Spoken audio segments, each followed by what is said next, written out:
Purihin ng Diyos, purihin ng ating Panginoon. Alam mo ba na pwede kang maging isang bata muli kahit ikaw ay matanda na? Bilang isang ininyero sa Disneyland, sa tuwing kami ay nagdi-design ng mga attraction o mga parks sa loob ng Disneyland, laging pinapaalala sa amin ng aming mga executives na ilagay namin ang aming sarili na katulad ng isang bata. Yun bang ang feeling kasi, ang nararamdaman kasi ng mga bata ay simpleng bagay lang na hindi komplikado. Kaya ang Disneyland ay nakakapag gawa ng magagandang bagay dahil sa simpleng pag-iisip ng isang bata. Isa sa mga natutunan ko sa buhay ay kung ang pananampalataya natin ay komplikado, ibig sabihin marami kang katanungan na dapat masagot, ay siguradong hindi ka uusad sa iyong pananampalataya. Ay siguradong marami kang kukutsain ng ibang relihiyon, ibang tao.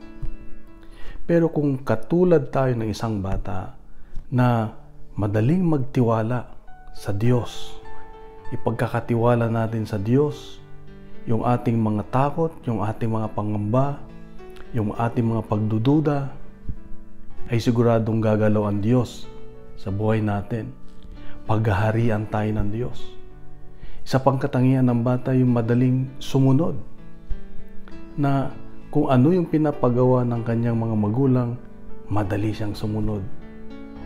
Ito ang hinahanap ng Diyos sa atin, yung madaling sumunod sa kanyang mga kalooban para sa atin. Kapatid, pwede kang maging isang batang muli. Pwede tayong maging isang batang muli.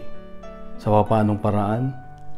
Yung madali kang magtiwala sa Diyos at madali kang sumunod. At isa sa mga katangian ng isang bata na nakikita ko lagi ay yung mga daling magpatawad. Di ba kung minsan naglalaro sila, nag-away, mamaya okay na naman, bati na sila. So ganun ang hinahanap ng Diyos sa atin, para tayo ay pagharian niya.